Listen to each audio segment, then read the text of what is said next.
wabarakatuh. Saya Faradina Ramadanti dari kelas 10 IPA 2. Saya akan menjelaskan tentang implementasi dari teknologi informasi dari kelima bidang aspek, yaitu bidang pendidikan, bidang politik, bidang ekonomi, bidang sosial, dan bidang budaya. Pengembangan teknologi informasi yaitu hasil rekayasa manusia terhadap penyampaian informasi dan penyampaian pesan di satu pihak kepada pihak lain dengan cepat dan mudah. Teknologi informasi ini sangat berkembang pesat dan cepat di dalam berbagai bidang aspek, terutama bidang pendidikan. Di dalam bidang pendidikan ini, teknologi informasi sangat berguna bagi pengajar maupun murid. Teknologi informasi di bidang pendidikan, yaitu dampak positifnya adalah: pertama, informasi yang dibutuhkan menjadi lebih cepat dan mudah untuk diakses dan dicari. Munculnya sistem pembelajaran baru. Ketiga, sebagai tempat diskusi online, dan perpustakaan online. Selain dampak positif di bidang pendidikan, ada juga dampak negatifnya, yaitu munculnya para plagiatis karya, munculnya situs-situs berita hoax. Contoh implementasinya yaitu e-book dan e-learning. E-book memiliki berbagai macam kelebihan, yaitu dapat meningkatkan literasi kepada kita yang malas membaca secara langsung melalui buku yang real, yang nyata. Tapi kelemahannya yaitu bisa diplagiatkan, bisa dibajak, dan ditaruh ke dalam bentuk PDF. Kedua yaitu teknologi informasi di bidang ekonomi. Munculnya teknologi informasi di bidang ekonomi ditimbulkan karena faktor jarak dan waktu yang tidak bisa bertemu antara penjual dan pembeli. Teknologi informasi di bidang ekonomi ini memiliki beberapa dampak positif dan negatif.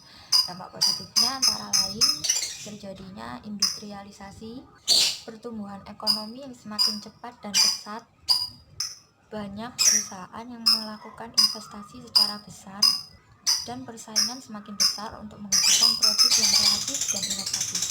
Sedangkan dampak negatifnya yaitu kadang terjadi penipuan online, yang barang dijual dari situs internet itu tidak sama dengan barang yang setelah dikirimkan. Lalu ada juga transaksi yang disalahgunakan, seperti transaksi narkoba, uang judi, dan lainnya. Cybercrime juga tidak luput dari penyalahgunaan teknologi informasi di dalam berbagai bidang. Contoh implementasinya yaitu SMS banking, internet banking, dan e-commerce. Kelebihannya yaitu kita bisa memilih tanpa harus jauh-jauh melakukan transaksi dengan bank. Tapi kekurangannya terkadang banyak terjadi penipuan di dalam e-commerce tersebut. Ketiga, dalam bidang politik. Di bidang politik ini, teknologi informasi sangat bermanfaat dan berguna untuk mengetahui perkembangan pemerintah dari dalam negeri maupun luar negeri. Dampak positifnya yaitu adanya dorongan besar terhadap konsolidasi demokrasi di berbagai negara, meningkatkan hubungan diplomatik, serta peranan besar rakyat dalam mendukung sistem pemerintahan. Dampak negatifnya yaitu munculnya gelombang demokratisasi yang berarti dambaan akan kebebasan, lalu dapat meningkatkan disintegrasi bangsa dan negara, serta meningkatnya nilai individu, minoritas, dan oposisi. Bentuk implementasinya bisa konferensi video dan juga e-government, yaitu untuk memberitahu informasi sistem pemerintah kepada masyarakat. Tapi di sini negatifnya, akun tersebut bisa dibobol atau dilakukan cybercrime seperti itu. Kemudian di bidang sosial dan budaya. Di bidang sosial, teknologi informasi berguna untuk meningkatkan interaksi sosial dengan hal yang positif. Dampak positifnya yaitu seperti seperti sosialisasi kebijakan pemerintah untuk masyarakat lebih cepat, lalu bisa mempermudah komunikasi antar manusia dari satu tempat ke tempat lain yang lebih jauh. Kemudian bisa menjunjung tinggi hak asasi manusia, dan juga adanya rasa solidaritas yang tinggi.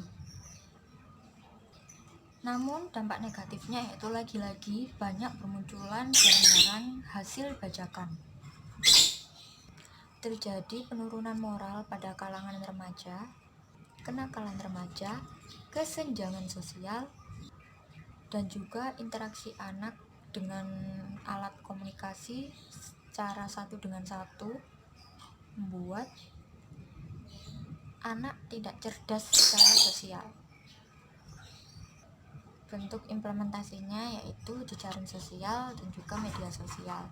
Jejaring sosial ini bisa digunakan untuk menggali informasi lebih dalam tentang apa yang ingin diketahui, dan juga sedangkan untuk perkembangan teknologi informasi di bidang budaya, dampak positifnya yaitu dapat mengetahui budaya-budaya yang ada di berbagai belahan dunia, dapat meningkatkan rasa kepercayaan diri, dan terjadinya pertukaran pelajar antar negara A dengan negara B misalnya.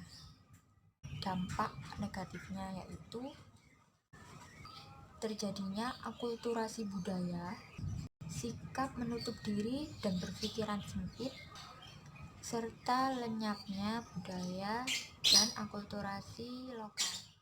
Jadi kesimpulannya, setiap aspek memiliki dampak negatif dan positif terhadap bidang teknologi informasi. Pandai-pandai kita untuk menggunakan dan memanfaatkan dengan baik dan benar sesuai prosedur, dan tidak menggunakan secara salah atau menyalahgunakan. Jadi saya kurang lebihnya mohon maaf.